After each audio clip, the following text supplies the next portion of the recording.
David, thanks for coming in. Thanks so much for having me. So, you always a racket sports guy?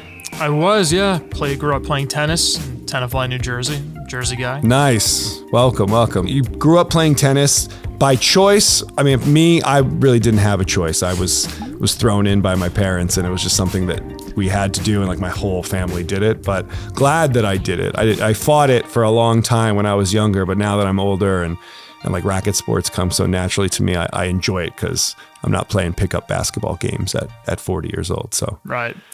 Yeah, I mean, I'm a table tennis player naturally. Like, that's my gift. I was never that good at tennis. But it wasn't like a chore. Like, I enjoyed playing tennis in high school. I was decent at it. I was the captain of our, high school team. Nice. But for better and for worse, table tennis was my best sport, honestly.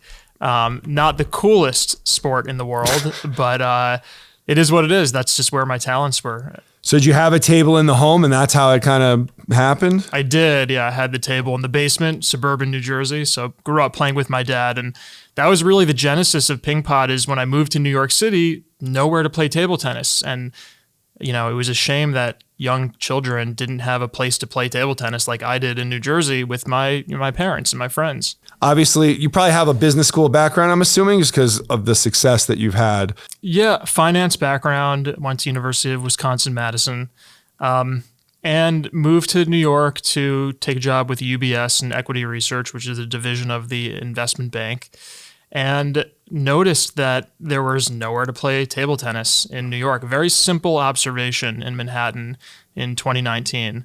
And I always knew that I wanted to start a business. I wanted to get out of the corporate world when I could and take that leap of faith.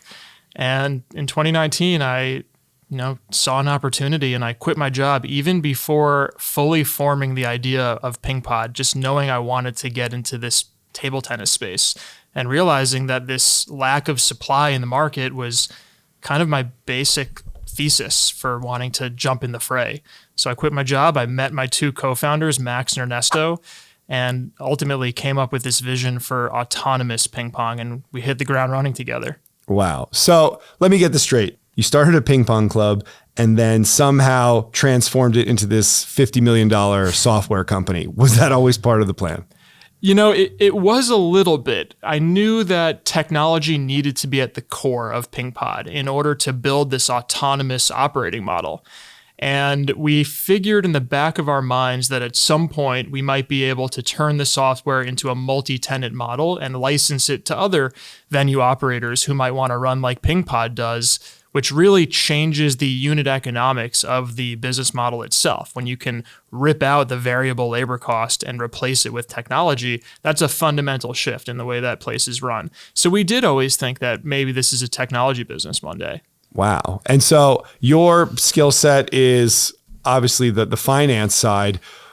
Ernesto and what was the other person's name? I'm sorry. Max. So Ernesto and Max, were they like the software developers? Was one a real estate guy? What was the combo there for the team? None of us have a pure software background. Ernesto is a 6-time Filipino national champion.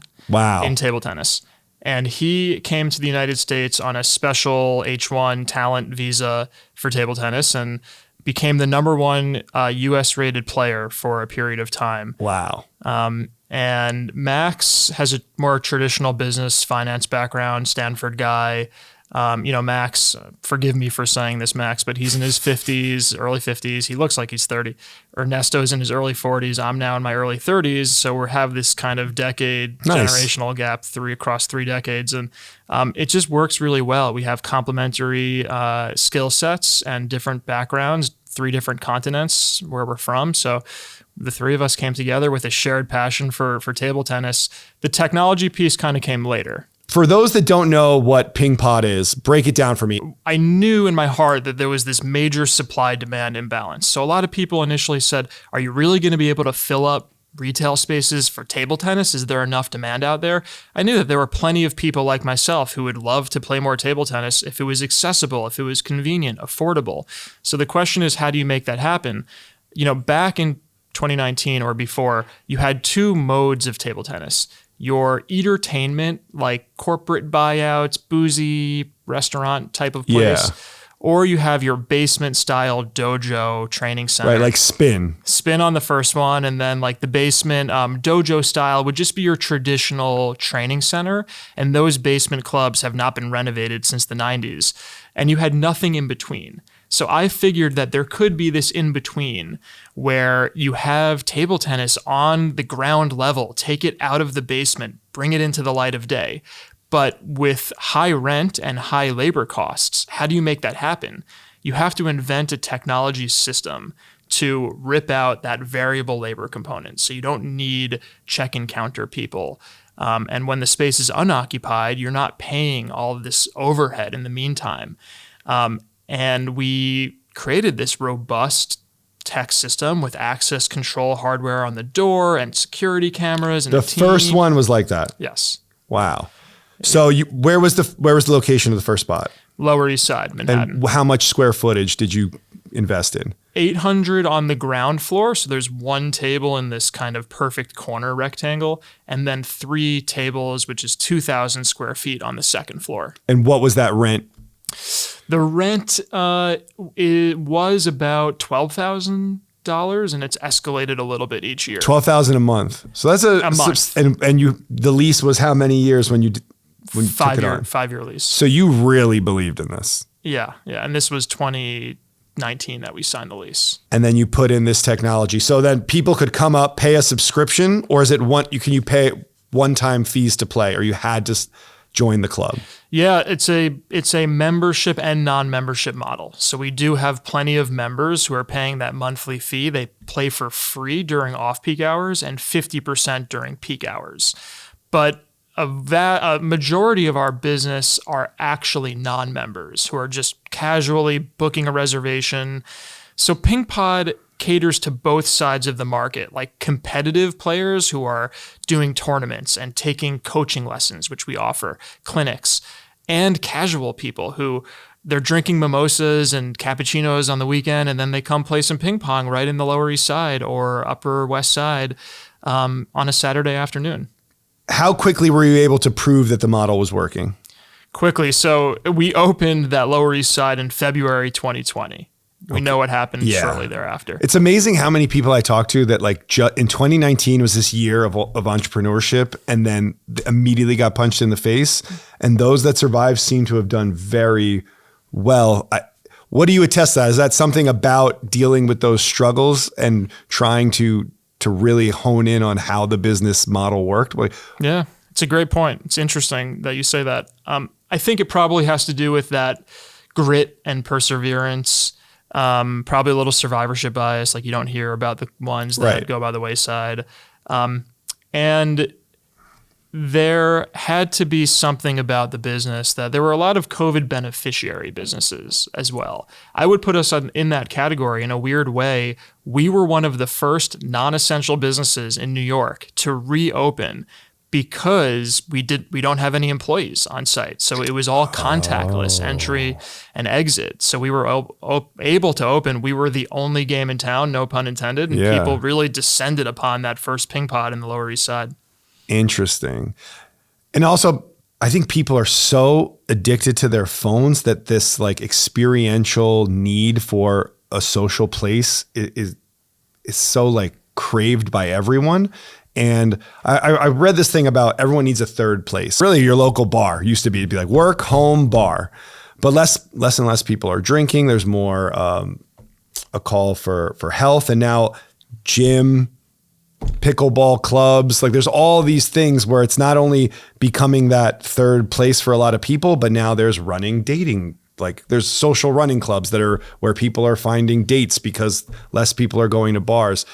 Did you get that sense going into, was it just a love for ping pong, or you're like, we want to create a space that isn't boozy and one of those like, ping pong tables in a bar situations? And is that kind of the genesis of you taking this leap? Yeah, we were excited to be a part of the experience economy. And even before COVID, there was this secular movement towards more experiences and people devaluing goods, right? And we wanted to be a part of that. And we also recognized that being social and being community oriented and having third spaces that don't include alcohol was a trend that was taking place even before COVID. And all of these trends got turbocharged through COVID. And, right.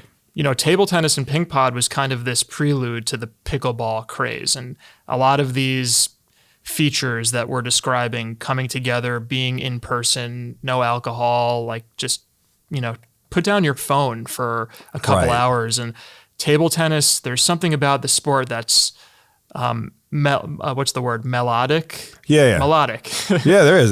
There is a harmony to it. Harmonious. Yeah. Like you just get entranced in the game and the sound, and it captivates you because you have to be on your toes literally and like at every second. And your brain shuts off, which I think everyone needs that. Like all the worries of the day, all the stress and BS, like pickleball does that for me, right? I picked it up recently and I'm like, wow, for 2 hours, it'll fly by. My brain is shut off and I'm having fun and I feel good afterwards. And I feel like you tapped into that at a really great time. That's right. And so what was the initial investment and how did you get that technology piece? Because you guys you're not programmers. How did you go about setting that up and feeling confident enough that it was going to work? Yeah.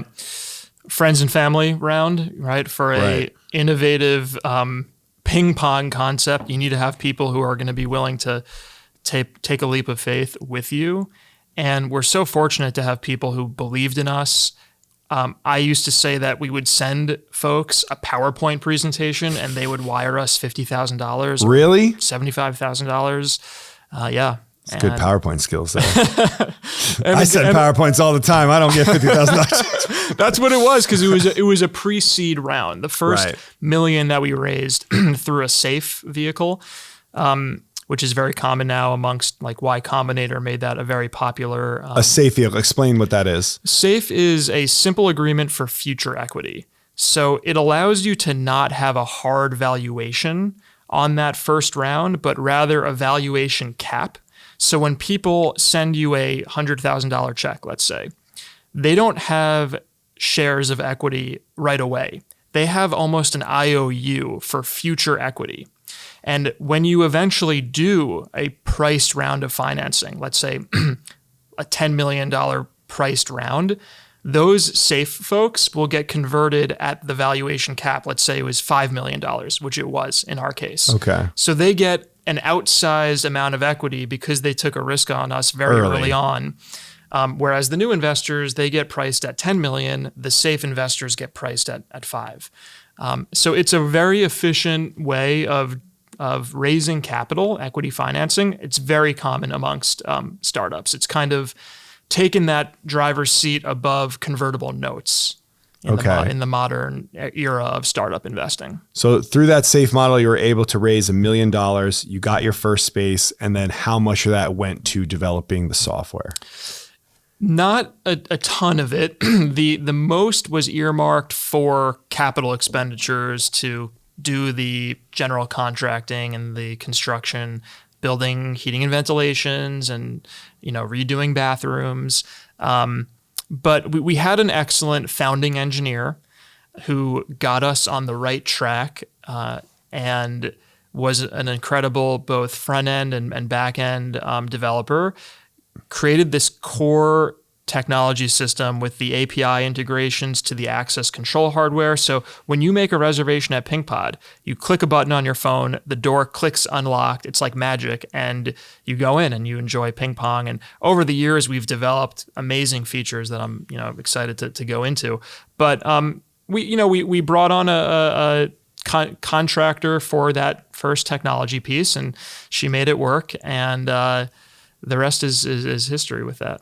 There's cameras watching everyone. I've seen like you've incorporated like some highlight things we can talk about in a little bit, but you go in there's cameras on you. How do you, and it's just a running clock that like, say that I booked it from 12 to 1. If it's now 1:30 and I'm still playing, it charges me. That's right. a lot of people had concerns around safety, and we are putting PingPods in the middle of Manhattan. Aren't people going to come in? Isn't there going to be theft or vandalism or worse? Right. That my first thing when I heard about you guys was, how do they control people not vandalizing the place or doing things they're not supposed to be doing in there? And it was a brand new concept, a new way of operating a business, a recreational facility. So we didn't know. It was possible that the first week we open, people would come in, fold up the tables, roll them out in the streets of New York, and I guess we don't have a business here. We just signed a 5-year lease, and this isn't going to work.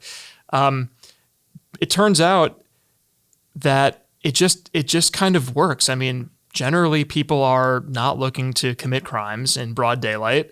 We've created a smart system that includes the door is by default locked.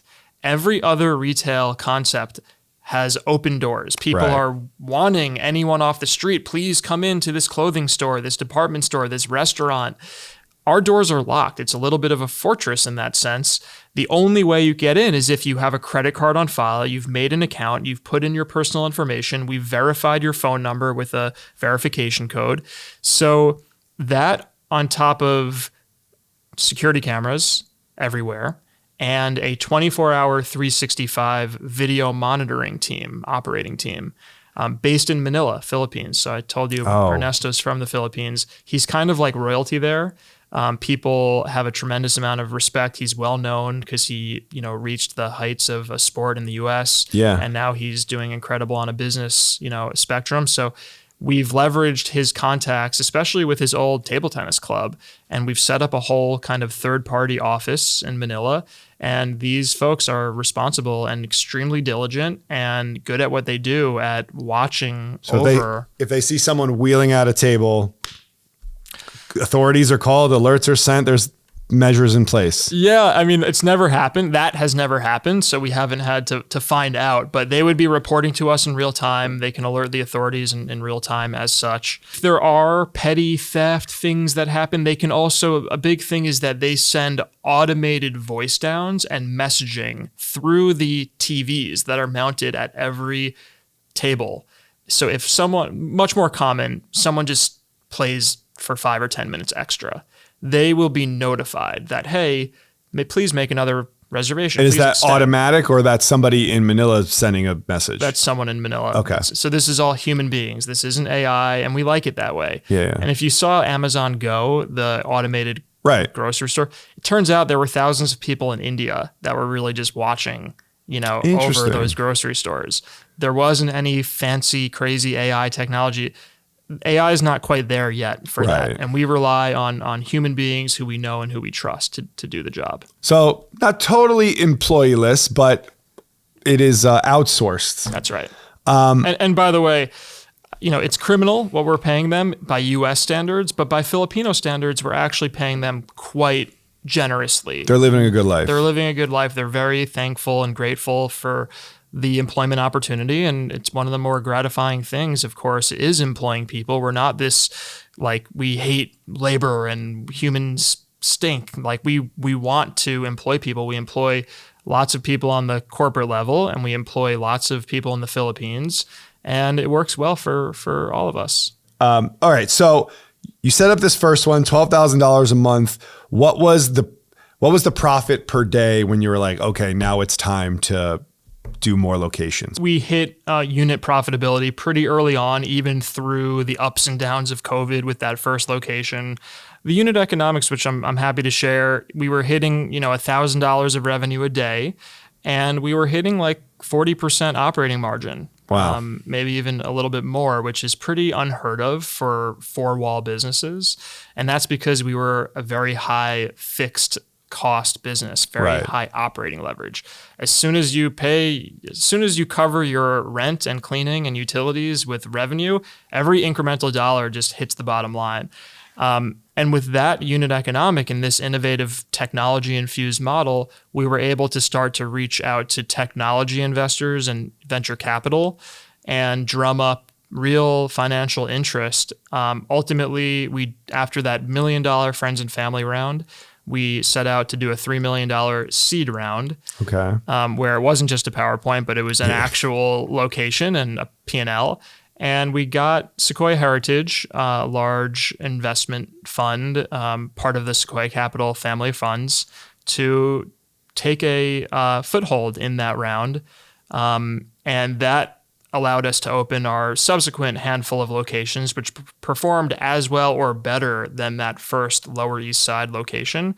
That's when we knew we had something really special on our hands. Wow. And ultimately turned around in 2022 and did a $10 million Series A, also led at that point by Sequoia Heritage. Now, those additional rounds of funds was just to expand your footprint? Was it to go into, to prove the model in other things outside of ping pong, or was it new features? Yeah. Or all of the above? It was a great question. At that point, it was all about PingPod and the four-wall business, and let's see how we can scale this thing. And that's when we really leaned into technology. We brought on our CTO, Ilya Rifkin. So let me just talk about Ilya for a second. So, because such an important, critical part of our story, followed by Ben Borton, who we should get to at some point, who's a co-founder of PodPlay. Ilya worked at an agency called RGA. They developed the apps, the Nike Plus running app and the Equinox app. Okay. And he worked with a bunch of Argentinian developers who were super skilled. And when he's a table tennis fanatic, he lives in New York. He was an early seed, one of the guys who gave us $25,000 with a PowerPoint or more. I forget what Ilya invested early on. Understood what we were doing fundamentally. And at that point, he was working at Goldman Sachs. They had acquired Marcus in their wealth management group. Marcus is a fintech company. And so we like to say that we poached Ilya from Goldman Sachs. He came on board. He kind of reassembled some of those engineers out of Argentina. And the reason that's so important is because these developers, they know each other. It's like if you are used to playing basketball with your friends from New Jersey. There's a shorthand. Yeah, you know each other's strengths and weaknesses. You've played with each other on the court. So he reassembled this dream team of engineers, and they refactored our entire code base. They went back to the drawing board, made everything super robust and sophisticated and industrial strength. And we, developed these hardware features, including instant replay. Yeah, which marketing wise probably was a huge boon, right? Yes. Yeah. It's so key to who we are, that instant replay and the score tracking technology. So when you're playing at PingPod, if you have an amazing point or something funny happens, miraculous happens, you just click a button and instantaneously a high definition replay pops up on the TV screen and it gets emailed to you. It lives in your account profile. That enables this user-generated content machine. People upload those replays to social media. Some of them go viral, millions of views, and all of that is PingPod, PingPod, PingPod. So it's an elevated experience that we've... Whose idea was that? Because that's genius. And honestly, that's what caught my eye, because I would see all these replays and then I would see the people go in the replay and hit the button. I'm like, what facility is this? And that's actually what drew me to even find out about PingPod's existence, was the fact that this was a capability. So not only do you not have employees, but you got your users to basically be your marketing engine, which is pure genius. Is that you? I wish I could claim that one. I'm going to give a shout out to Daniel Gastel, who is our very early supporter, investor, table tennis patron. I hope, Daniel, you're okay with me invoking your name. And he'll be fine. He's getting credit right now. He's who doesn't like a pat on the back? I want to say that he was one of the original people that threw that out, but we all kind of knew that this feature was coming and the community was asking for it because people would set up their own tripods to watch their entire game. So it was a natural extension. I think Ilya and Max are on the official patent for the instant replay, which we have patent pending. Wow. Well, that's a key feature and obviously something that spread the word that you guys were out there. At what point do you then venture into your acquisition of Sharks, which was the pool hall chain? And was it just because you knew you could make money in Sharks, or was it let's prove that we can do it here because there's all these other opportunities? Yeah, it's a great question. More the latter. There was a talented woman, Jessica Resler, who kind of saw what we were doing with PingPod, and she was a billiards fanatic, lives in Williamsburg, Brooklyn. She wanted to do what we were doing for billiards, and she did. She kind of got in touch with us early on, and we knew what she was up to, and we wished her all the best. And she created Sharks, the great billiards brand that was also running autonomously, but she didn't have the tech stack that we had. But after COVID kind of started to sunset, she realized that she wanted to go back to her day job. And it's difficult to operate four-wall businesses. There's a lot of customer service, things go wrong. So she approached us and offered to sell us the brand. And we thought it would be a great opportunity to take our first foray into outside of table tennis. Right. So we completed that acquisition in 2023 and took a couple months to transition Sharks off of, Squarespace and kind of the stuff that she was on and onto our technology stack. And that was the first time that we turned our business, our tech into a multi-tenant model. With the click of a button, you spin up a new white label instance and you can brand it with the Sharks branding and plop in their business logic, their operating hours, locations, pricing, membership model, right? Make it unique to that business, but run it exactly like a PingPod. Install our hardware, our access control stuff, our iPads, and run it like a PingPod. And we, within 9 months, were able to increase revenue by 90%. While keeping operating costs the same, because we were able to, operate more efficiently thanks to our security team and the whole apparatus. And we invested that savings into marketing. And our superior software and customer experience allowed for just more reservations, more intuitive interaction with how do I make a reservation, and far less need to pick up the phone and call customer support. And we were also able to really run 24/7, whereas she had to be closed for, 12 hours a day, 10 hours a day. So we really took Sharks to the next level and proved to ourselves that this can really work for another concept. When you're doing that, it's not just let's bring in more revenue, but you're already having in mind, like, our software is the card up our sleeve, and let's now transition to more of a software licensing play as a company. So is that the birth of PodPlay to say, and did that become then the focus of the three of you going forward? That's right. And I would say the three of us, plus now Ilya Rifkin, who's really a co-founder of PodPlay. The CTO, in Argentina. That's right. Well, he was in New York, and then his team of developers are kind of mostly based in Buenos Aires. And then, so you have a global company at this point. We do. So you left your job, and in like 3 years, you're now, or even right away you were when you went to India, but you were a global company.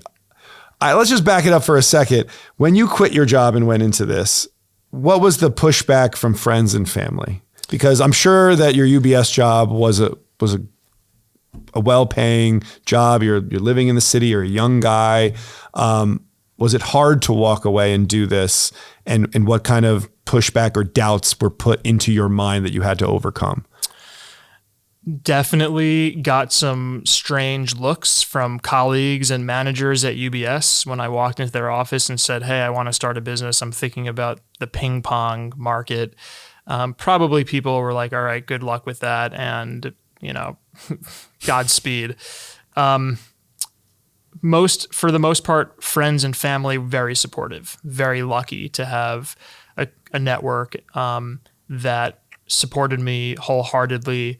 My dad is entrepreneurial. He was in generic pharmaceuticals and spice manufacturing. He ran an ice cream franchise. So I saw him being an entrepreneur my whole life. And so even, he pushed back a little bit because he's like, are you sure you don't want to just keep your steady, job? But he understood and was proud and supportive. Also one of the very early friends and family investors. By the way, most of the initial money came from Max and Ernesto's network. Wow. So I don't want to take too much credit there. Yeah. And, I was the youngest. My friends at that point didn't have so much money to invest, but friends, and family had my back there. So I think we all knew that, look, take your hand at something entrepreneurial for a year, 18 months. If it doesn't pan out, you can always go back to the corporate market. It's not going anywhere. I think you'll probably pick up some skills and some network that will help you get back into that game. So if it's like the Jeff Bezos thing, or I think it's Jeff.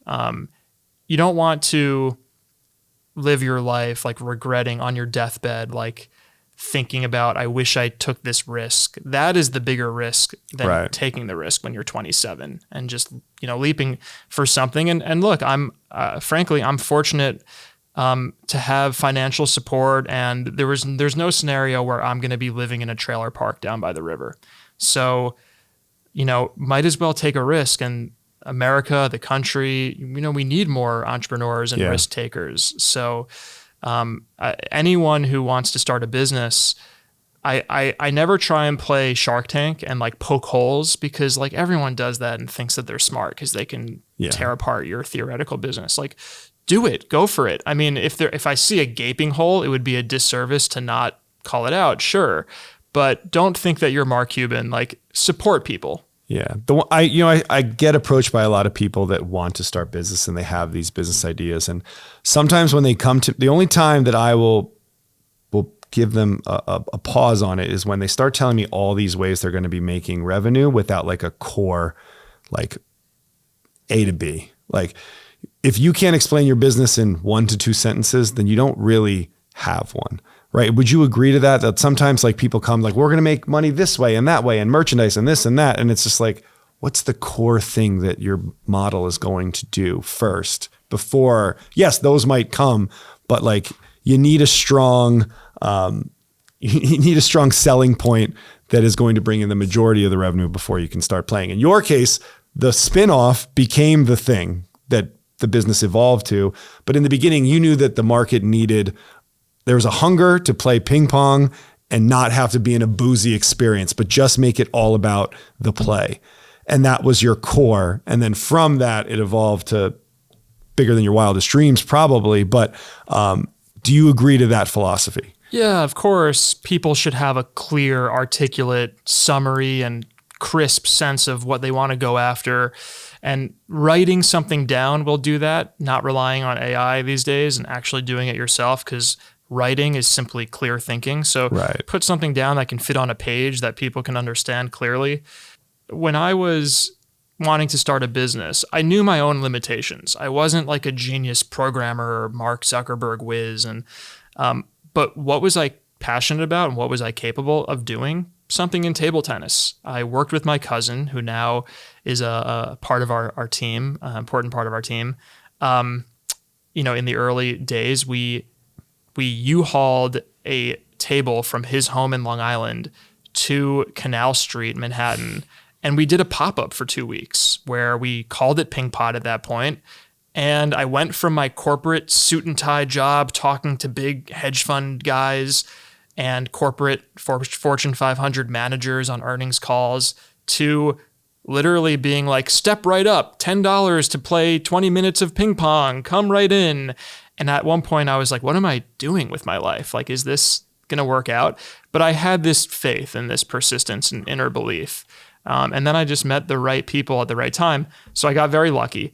But do what you're capable of, right? Yeah. I knew I couldn't MVP an app and write code myself, but I was capable of using my 2 hands and legs and renting a space and trying something. That was my version, non-technical version of an MVP, was renting some short-term garage space on Canal Street and testing the prototype of PingPod. Having the vision is and having the guts to do it is half the battle, right? So that in itself is a skill set. And then sometimes I think like when you go from school to a corporate job and you get into the corporate machine, there's this kind of like feeling that you're above certain things. But then when you had that experience of saying step right up and do all these, and it's really the core fundamental like grassroots of business at that moment. And you're learning things that you can't behind a screen analyzing charts. It's that human interaction and then the instant gratification of seeing if something takes or not. Did you grow from that simple experience? And was it hard to get over the hurdle of like, I'm working at a hedge fund. I shouldn't be doing stuff like this.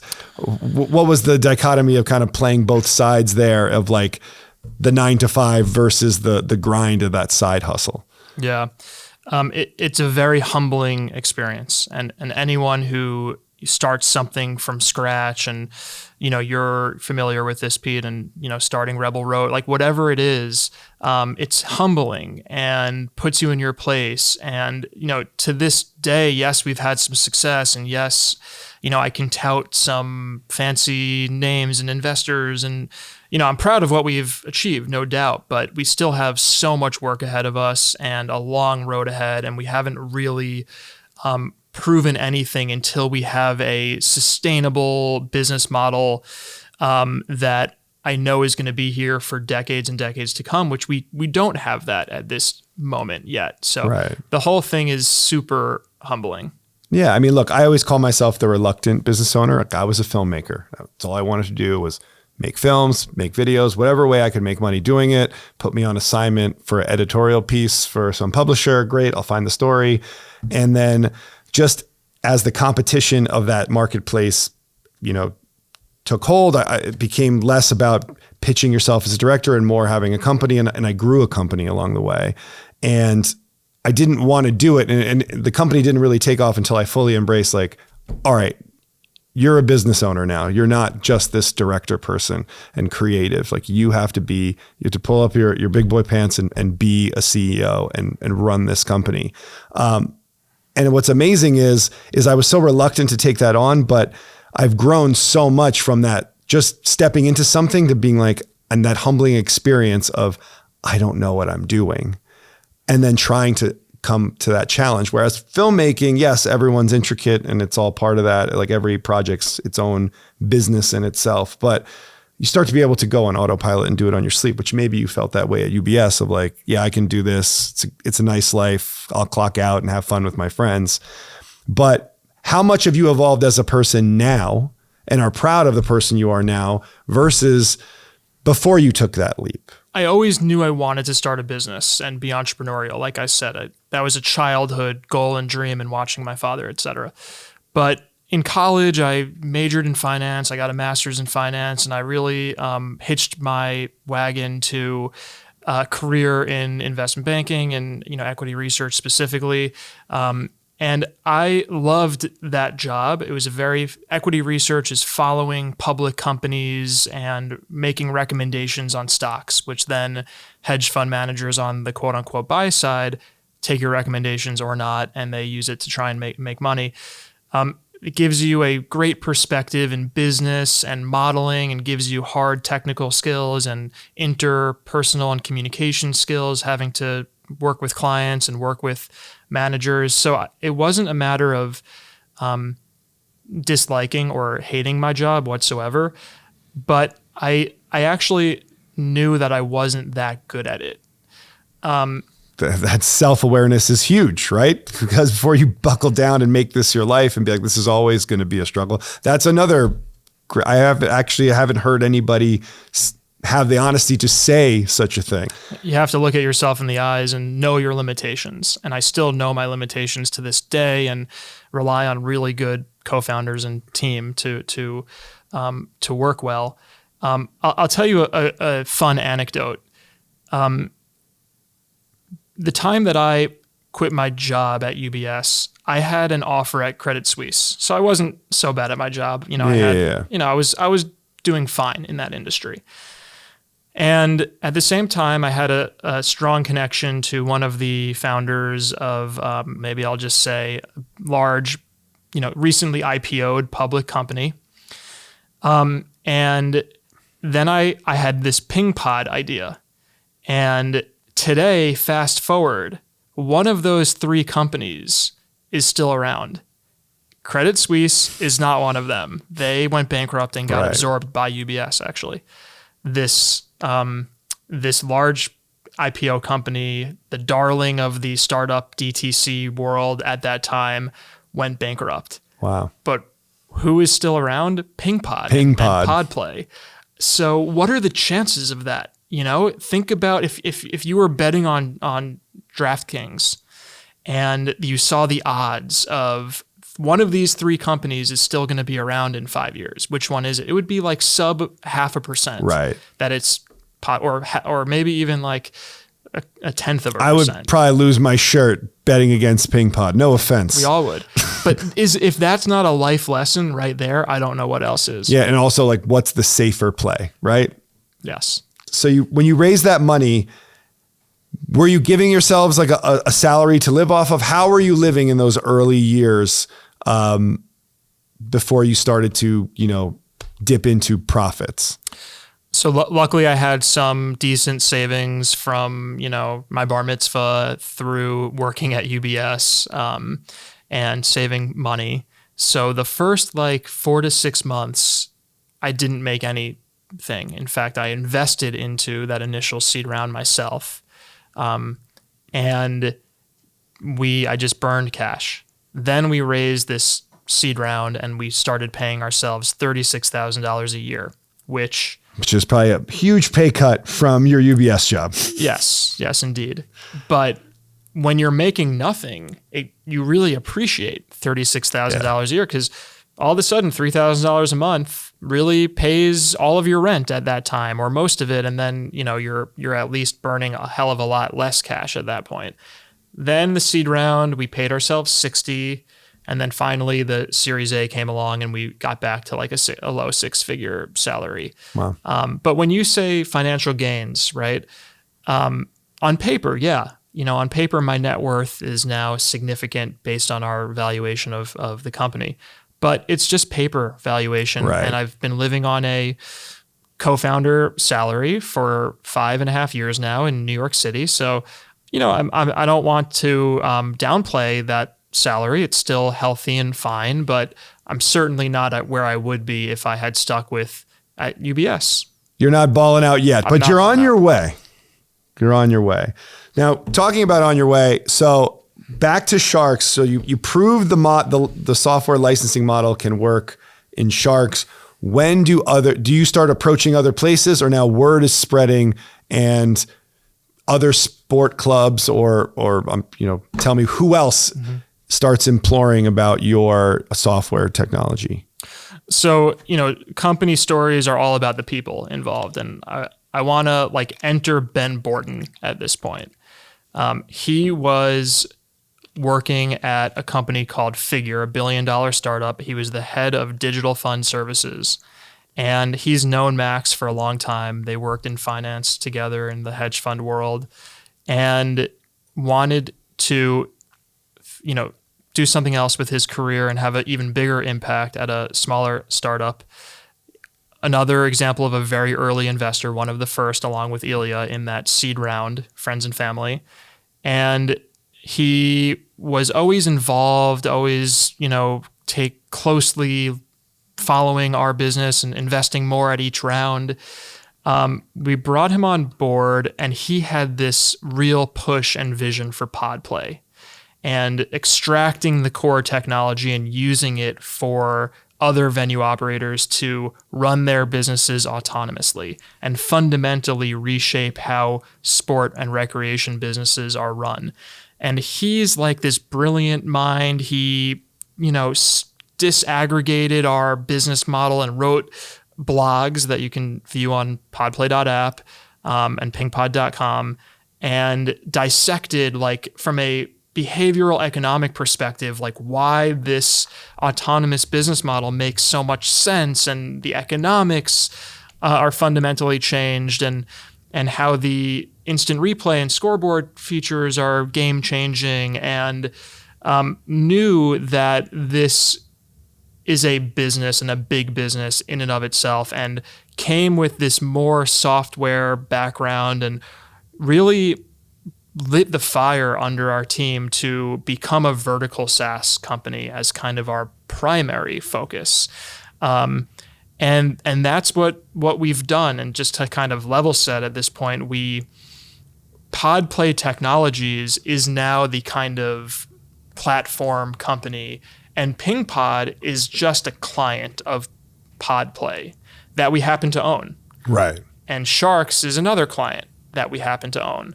But now we have like 80 other logos or brands running through PodPlay, 130 individual venues contracted onto the PodPlay platform, and $40 million of revenue running through the PodPlay system.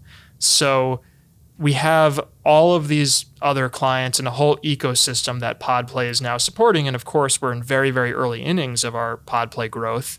And so that's the reframing of who we are. We are now PodPlay, a vertical SaaS, B2B technology company, full stop. And PingPod happens to be a client that happens to be the seed for how PodPlay was invented. If you were on Shark Tank, I feel like Mr. Wonderful would have been the guy that would have been all over this. Like, we're licensing this technology. Well, that's incredible. We're in this era now of like, Airbnb doesn't own any houses, but the technology takes over the space. And same with Uber and cars. And now you guys with Racket Sports. Is there anything, I'm sure pickleball has been a huge boon for you. Is Pickleball Kingdom a client of yours? Yeah. Which they're the largest pickleball franchise out there, I believe, right now. And they run on PodPlay. Yeah, that's right. So we're very fortunate to have brought on Pickleball Kingdom, franchisor in the pickleball space. They have sold 400 franchise licenses. Right now a subset of locations are actually up and running, but every month that goes on, there's more Pickleball Kingdoms that are opening. But beyond Pickleball Kingdom, we have dozens of independently owned pickleball brands, City Pickle in New York, Gotham in New York, Austin Pickle Ranch, SPF Chicago, Pickleball, RVA in Virginia, just to name a few. And then pickleball is probably 70% of our contracted customer base. Wow. We're also, of course, in ping pong and billiards, a little bit of padel, baseball batting cages, cricket in the UK, soccer facility in Chicago, and most recently, a dog washing facility in the Upper West Side of New York. They are using our fully autonomous tier to run their business. I picture you put your dog in through a doggy door, and there's a conveyor belt. Like a car wash for dogs. It's like Jetsons. They are using the autonomous tier. They are using the instant replay feature. So and they are using the Coach Connect feature, but instead of a coach, it's a groomer or a washer.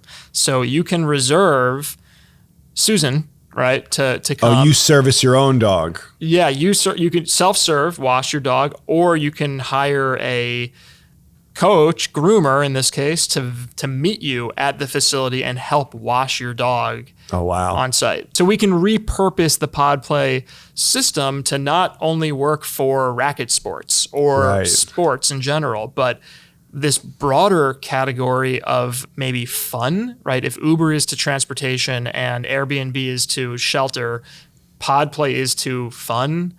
As a broad category, and washing your dog is kind of, has utility, but it's fun and That's cute really and adorable. Cool. And the replays are going to be adorable. Wow. That's amazing. And the replay, it's going to sell itself. All right. So let's dig into the features, because there's a lot you just rattled off there. So Coach Connect, is that something that if I'm playing a racket sport and I wanted a lesson, I'm like, hey, can you watch us play and tell me what I'm doing wrong? That's a PodPlay. I could hit a button and reserve, or I could probably reserve it on the app, and then a coach would watch and comment. Not watch and comment. So the coach would meet you physically on site. Oh, okay, gotcha. So look, while PingPod is run fully autonomously and Sharks and a whole bunch of our clients are run fully autonomously, no employees on site, most of our clients are not. They still have staff. Some of our pickleball clients have food and beverage, which certainly requires people. So you don't need to be running autonomously. You can just be using our software or the quote unquote pro tier, which includes the instant replay and the score tracking stuff. And then the third tier is the autonomous capability, running without any employees on site. So amongst all these tiers, you as a club operator or a venue can have a staff of coaches who are part-time 1099, and they input their availability on the back end. And when you book, Coach Roman at PingPod, who's my coach, they say, yeah, Thursday at 7 p.m. works for me. You get the confirmation email, it's in the system, and you both show up in person, and that coach will give you an in-person private lesson. So this could work for gyms per se. Sure. Wow. There's a lot of opportunity here. Maybe podcast studios, streamers. Yeah, exactly. I mean, you're hitting on an important point, Pete, because just any form factor where there's some rectangular thing happening that requires reservations being made and can be augmented or benefited from instant replay, score tracking, or running without like labor light or no labor is a potential use case for PodPlay. Fascinating.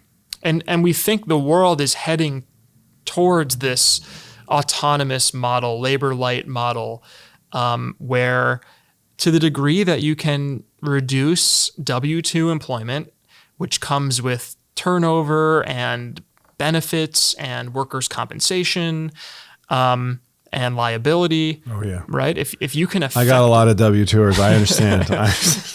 and I love them to death. And again, on the corporate level, we have dozens of W-2 employees. But where you can thoughtfully reduce or eliminate on-the-ground labor, you're going to want to. Wow. Can someone still invest, or are you going public? What's the deal? Yeah, I appreciate you mentioning that. It feels like the sky is the limit. We've been experiencing tremendous growth, knock on wood. We're fortunate to have hitched our wagon to the exploding pickleball market.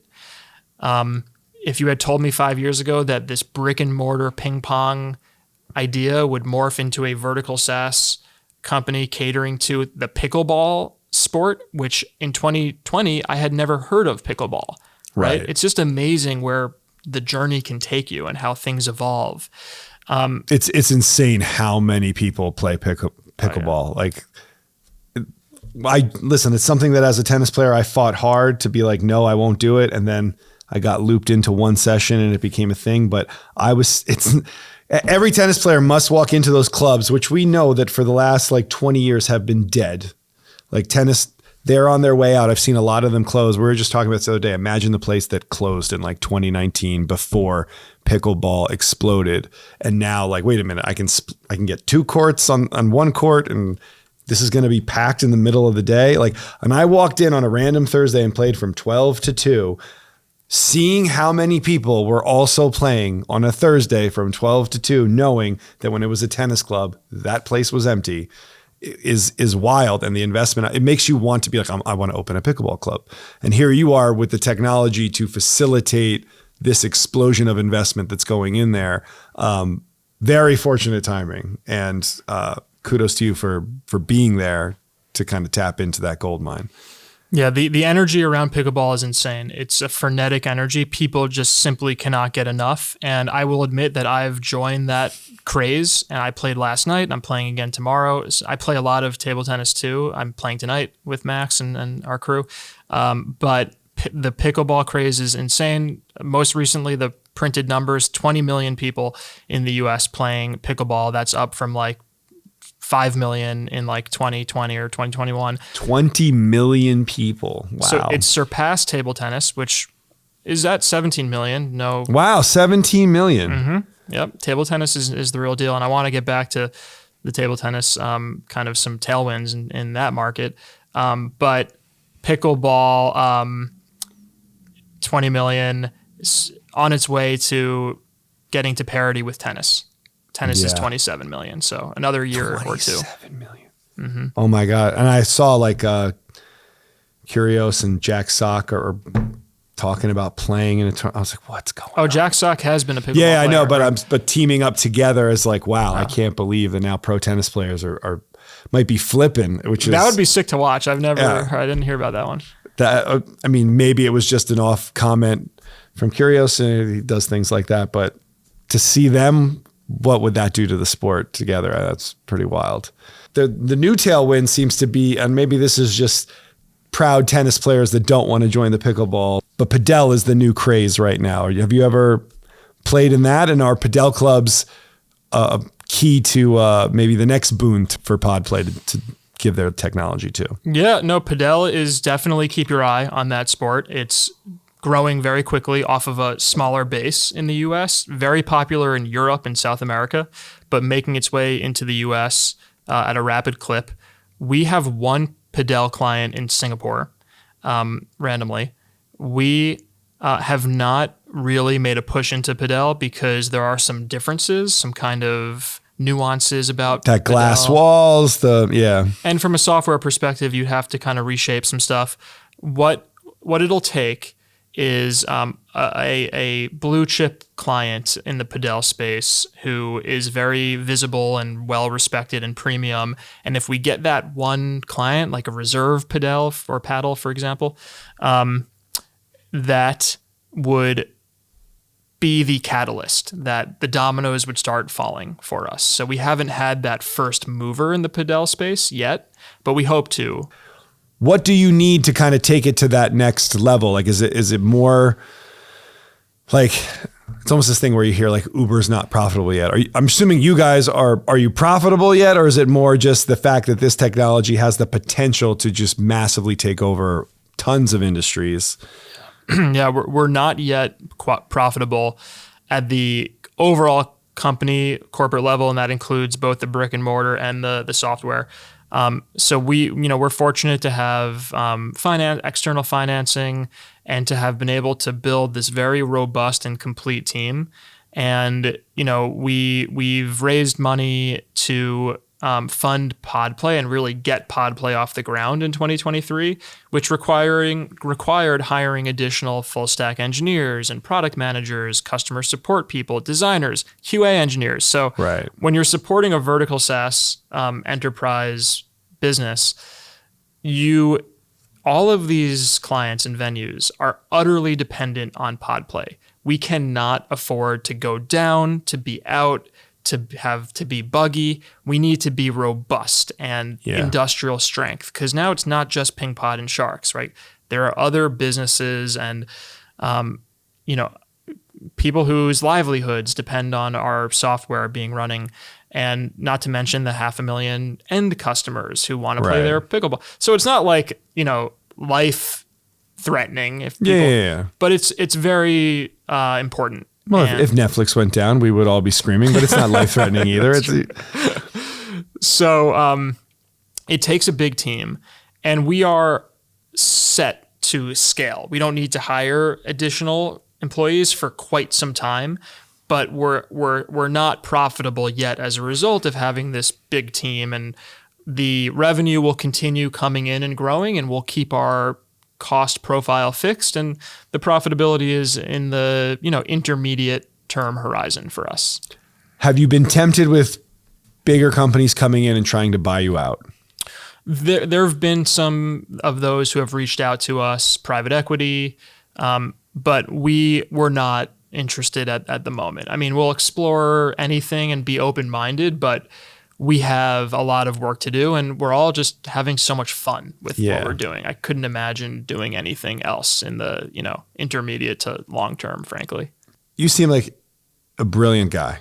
Do you ever get like imposter syndrome because you're running a tech company and you're not necessarily a technologist? Mm-hmm. How do you struggle with that? Yeah. Because that would drive me. I'm very much a control freak. Mm-hmm. And yes, I can't work I can't work a camera like my cinematographers do, but I get the basics of it and I can direct in a way.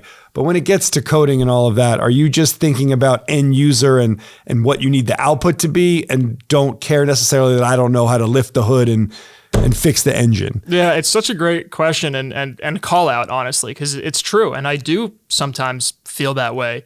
I am certainly not the one, writing the code, dealing with the product, doing the product roadmap and strategizing about the feature set that we need to build and how to do that. That's Ilya, that's Ben Borden, that's Max Kogler, that's Duran Gura, who is our head of product. And then on the hardware implementation side, because we're going in and we're installing iPads and cameras and access control, that's my cousin who I mentioned, Chad Silberman, who we brought back onto the team, who's phenomenal. He's so technical and built a whole fortress in New Jersey in his office and a factory, like a Willy Wonka factory. I'm not capable of doing that stuff, and it's a limitation. And one theme of this talk has been knowing your limitations and working with really smart people who are smarter than you. Who you rely on and they rely on you. So I focus on my strengths. I do a whole lot, to keep the lights on and keep the company running. It's like I said about the MVP. I'm capable of renting a U-Haul and bringing it to New York. And so I do what I'm capable of. I own the accounting and the finance and the modeling and the projections. I oversee, which is important work. Which is important work, no doubt. I pay the taxes. I pay the bills. I'm on top of all of human resources and onboarding. I'm very involved in legal. I'm very, involved in operations to a degree, both on the four-wall and the technology side.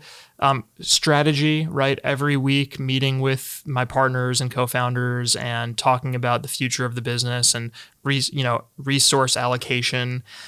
So I know my worth still. I want to, there's a balance between humble and knowing your limitations, but self-confidence and knowing what you bring to the table and working your ass off. My whole team motivates me to work. It's your vision. Harder. So, granted, it probably was you took that first leap. Yes. Your partners were pivotal, but you also were that token customer that you were trying to fulfill, right? And if you need to model who is my target demographic, you were. And so based on what you needed and what you wanted, you saw the market and took the leap. So I'm not trying to discredit anything that you've done. It's just, I was curious how you dealt with that component of it. And there's an interesting insight here that I was not the inventor of PingPod or PodPlay. I conceived of the idea. Yes, I will take ownership and credit for that. But my partners and I invented PingPod and PodPlay, which is the act of manifesting it into existence. So we have all conceived of ideas, some of which in a parallel universe, if you quit your job in finance and went full speed down that path, might have been a very good idea, $1 billion idea. So there's no lack of good ideas in people's brains, but the circumstances to make it happen, to find the right people, to have the financing, to be in the right market at the right time. That is what inventing something requires, taking that idea and bringing it into reality. And to that, and Max and Ernesto are just as responsible for inventing and being the inventors of PingPod, and Ilya and Ben Borden are just as responsible for, Ilya and Ben Borden for inventing PodPlay and for founding PodPlay. PingPod was your vision and the origin of kind of this journey that the three of you have gone on.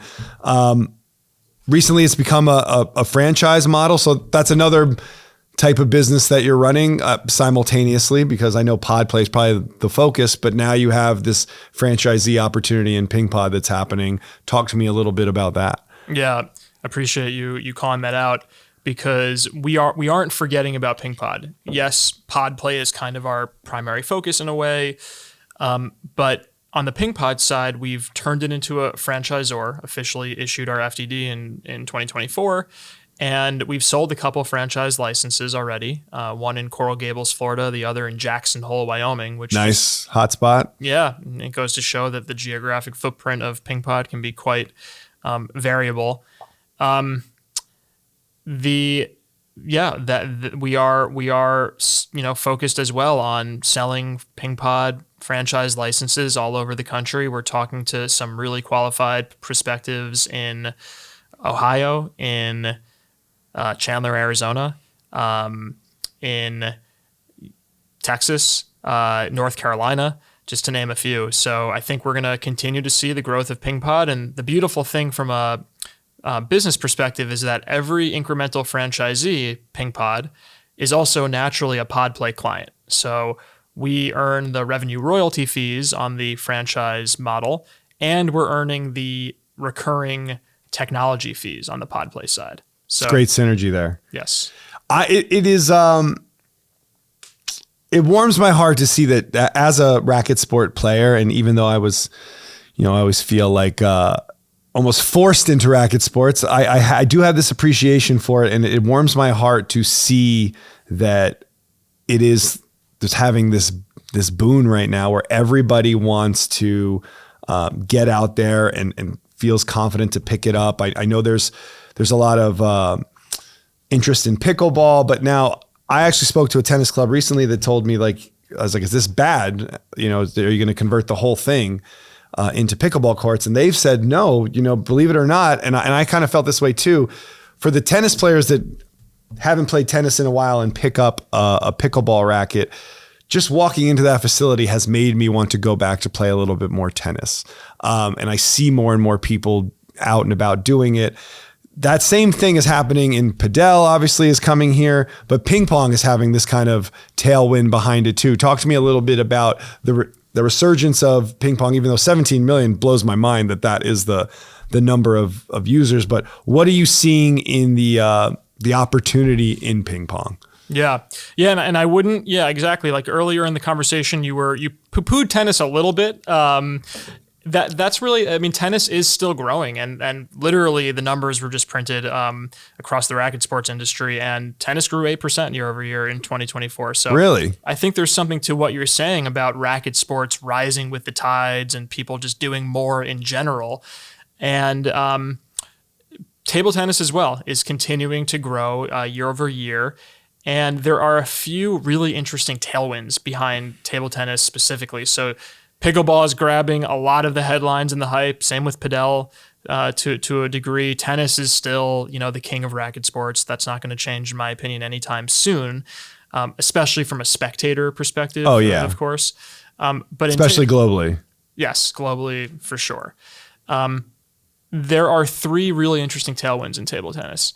The first is the Olympics were great for table tennis. So we had Kanak Jha and Lily Zhang of the US go really far, round of 16 into the Olympics, which is record setting for the US.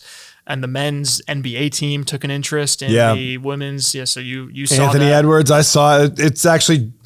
I saw a lot of the faces of the ping pong team because of that moment, and seeing them, table side was very cool to see. That's exactly right. So case in point, you saw that virality. Two, Major League Table Tennis is now a thing. It's in its second season here in the United States. It's the first real professional table tennis league that is well-funded and extremely well-run.